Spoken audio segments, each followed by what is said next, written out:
Welcome back to Usha ముచ్చట్లు and రుచులు. నేను ఈరోజు రుచుల సెక్షన్లో ఒక దోశని వెరైటీ దోశని చూపిస్తున్నానండి.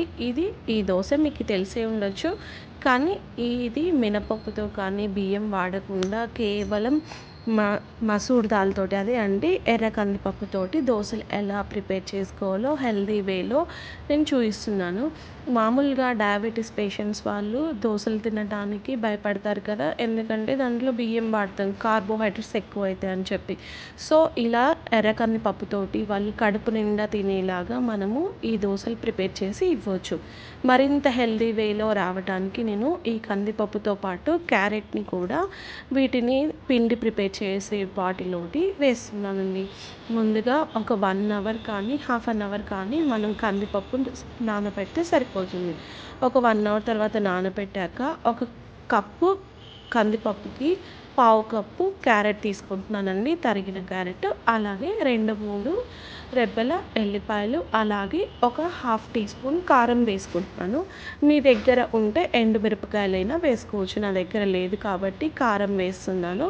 సో తగినంత ఉప్పు వేసుకొని దీన్ని మెత్తటి పేస్ట్ లాగా మిక్సీ పట్టుకొని రెడీగా ఉంచాలి. దోశ బ్యాటర్ లాగా అడ్జస్ట్ అయ్యేలాగా తగినంత వాటర్ వేసుకొని దీన్ని పిండిని రెడీ చేసి పెట్టుకోవాలి. ఈ పిండి పులియబెట్టాల్సిన అవసరం లేదండి. సో అప్పటికప్పుడే మనము పప్పు నానబెట్టుకుంటే సరిపోతుంది, పులియబెట్టాల్సిన అవసరం లేదు కదా. బాగా వేడెక్కిన పెనం పైన మనకు కావాల్సినంత క్వాంటిటీ తీసుకొని ఇలా దోశలాగా వేసుకోవడమే అండి.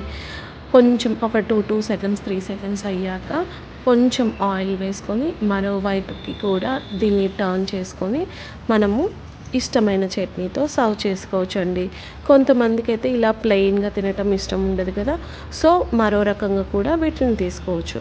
మనము ఇంకొక దోశను వేసుకొని దానిపైన 2 వైపులా కాలాక పుట్నాల పప్పు ఉంటుంది కదండి, పుట్నాల పప్పు కూడా దీనిపైన ఈ దోశ పైన, అలాగే ఆనియన్స్ కానీ టమాటా కానీ మనకు కావాల్సిన వెజ్జీస్ అన్నీ దీనిపైన వేసుకొని అవి ఫ్రై అయ్యాక కొంచెం పుట్నాల పప్పు పొడి వేసి ఇచ్చాము అంటే డయాబెటీస్ పేషెంట్స్ వాళ్ళు కడుపు నిండా ఎలాంటి భయం లేకుండా తినేసేయచ్చండి.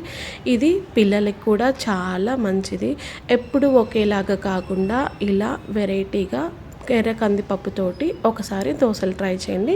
ఎలా వచ్చాయో మీ ఫీడ్బ్యాక్ని నాతో షేర్ చేసుకోండి. ఇంకా అంతేనండి ముచ్చట్లు. Thank you for watching. Next వీడియోలో మరిన్ని ముచ్చట్లతో రుచులతోటి మీ ముందుకు వచ్చేస్తుంది మీ ఉషా. Please like